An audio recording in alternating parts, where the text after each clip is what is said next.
새롭게 조성되는 신도시는 도로 폭이나 주차 면수 확보 등 도시 설계 기준에 맞춰서 조성이 됩니다. 하지만 구도심의 경우에는 지금의 도시 설계 기준에 맞지 않아서 주민들이 크고 작은 불편을 겪곤 하는데요.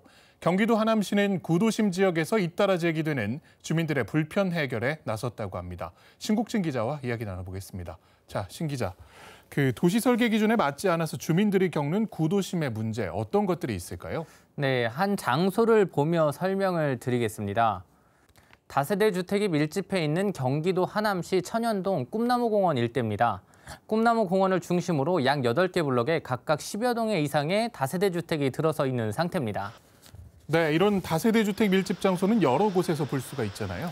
네, 맞습니다. 이 곳 역시 다세대 주택 대부분이 건축된 지 10년이 넘었는데요. 그렇다 보니 1층에 주차 공간이 제대로 마련되지 않은 채 다세대 주택 한 동에 평균 4~5가구가 살고 있는 상태입니다. 네, 주차 공간이 없는 상태에서 이렇게 많은 가구가 밀집해 있으면 아무래도 주차 문제가 좀 생길 것 같습니다. 네, 상황이 이렇다 보니 다세대 주택이 위치한 이면도로는 항상 주차 문제를 겪는다고 하는데요.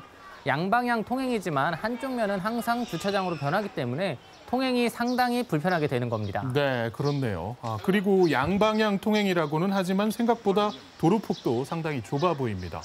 네, 맞습니다. 1차로 도로폭보다 조금 넓어서 사실상 양방향 통행으로 이용하기에는 도로폭이 상당히 좁습니다.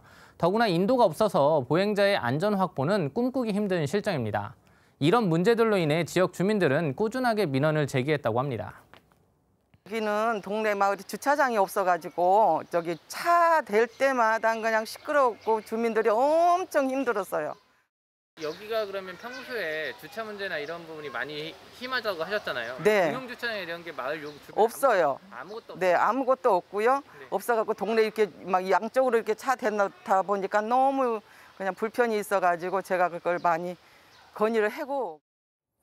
네, 이 꿈나무공원 주변에 사시는 주민들 불편이 상당히 컸을 것 같은데 영상을 보니까 주변에 어린이집이 있는 것 같거든요. 보행자를 위한 공간도 없는데 어린이들한테 좀 위험한 거 아닌가요? 네, 정말 잘 보셨습니다. 저희가 취재를 위해 꿈나무공원을 찾았을 때 4에서 6세 어린이들이 정말 많았습니다. 꿈나무공원을 중심으로 이곳에만 크고 작은 어린이집이 3곳이 있었는데요. 이 어린이집의 원생들이 뛰어노는 놀이터가 바로 꿈나무공원이라고 합니다. 그렇다 보니 어린이집에서 꿈나무공원으로 이동할 때 아이들이 차량 사이로 위험하게 통행해야 한다고 합니다. 네, 이 주민들 불편 해소 그리고 아이들 안전을 위해서라도 이 지역 문제가 좀 해결이 돼야 될 것 같은데 하남시가 이 문제 어떻게 해결을 하기로 했나요? 네, 하남시는 문제 해결을 위해 수년째 고민을 해왔다고 합니다. 특히 구도심은 주차 공간을 확보하기가 어렵고 주민 간 이해관계가 있어서 해결책을 찾기가 쉽지 않은 상황인데요. 하남시는 최종적으로는 꿈나무공원 일대를 보행자 우선 도로로 조성하기로 했습니다. 우선 국비 3억 원을 포함해 총 6억 원을 투입해 올 연말까지 약 5,277제곱미터 구간에 공사를 진행합니다. 지난달부터 공사는 시작됐는데요. 양방향 통행도로를 일반 통행으로 변경하고 디자인 도막 포장을 통해 보행자의 안전을 확보할 예정입니다. 특히 LED 도로 표지 시설 등을 설치하고 차량의 저속을 유도하기 위한 다양한 도로 시설물을 설치할 예정입니다.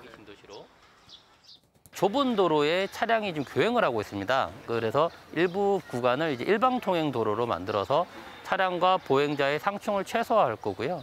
그리고 교통 정원화 시설, 그 고원식 횡단보도 내지 험프식 횡단보도 같은 걸 설치해드리고 디자인 도막 포장을 통해 차량이 조속 운행할 수 있도록 이런 환경을 조성해 드릴 예정입니다. 네, 그동안 문제가 됐던 이 도로 환경이 좀 개선이 될 것 같은데 일방 통행으로 변경이 되고 보행자 안전을 확보만 하더라도 상당히 환경이 좋아질 것 같습니다. 네, 맞습니다. 하지만 하남시는 이 공사만으로는 다세대 주택 주변의 주차 문제를 해결하는 건 어려울 것이라고 생각했는데요. 현 공사로 보행자의 안전을 확보할 수 있지만 주차 문제 개선은 쉽지 않기 때문입니다. 그래서 꿈나무공원 부지 2,283제곱미터를 주차 공간으로 조성할 계획이라고 합니다. 네, 이 주차 공간을 확보하는 건 좋지만 이 공원이 좀 사라지면 아이들 뛰어놀 수 있는 공간이 없어지는 거 아닌가요? 네, 그래서 주차 공간은 공원 지하에 만들 계획이라고 하는데요. 사업비는 많이 들어가기는 하지만 공원은 유지하면서 근본적인 주차 문제도 해결하기 위한 대안이라고 할 수 있습니다.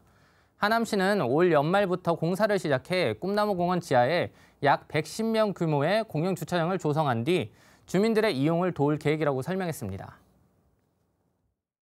이 차량을 어딘가로는 좀 별도에 주차할 수 없는 문제점이 있거든요. 그래서 저희 시에서는 이번에 공원에 이 꿈나무공원 지하에 110면의 그 지하 공영 주차장을 조성해서 이 도로 자체의 차량을 전부 다 지하로 이동시켜가지고 이 쾌적한 훨씬 보행자 위주의 도로로 추진할 예정입니다. 수년째 불편을 겪던 지역 주민들은 하남시의 공사 계획을 환영하는 모습이었습니다. 하남시 역시 공사 진행 과정에서 주민들의 불편을 최소화하기 위해 노력하겠다며 주민들의 참여도 당부했습니다.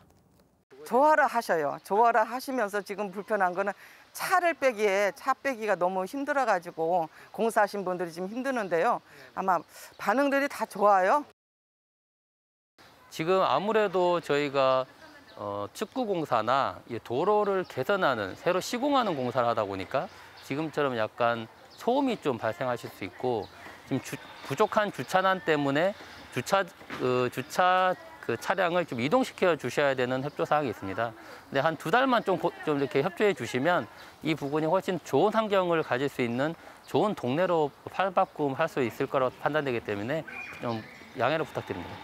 네, 이번 사업은 원도심 주택가 교통 환경이 차량 중심 공간에서 보행자 중심 공간으로 바뀌는 과정이라는 생각이 드는데요. 어린이 등 교통약자를 포함한 모든 보행자가 안심하고 걸을 수 있는 도로가 구축되고 안전한 주차 공간을 확보하는 사례가 될 것으로 기대됩니다. 신 기자 수고했습니다.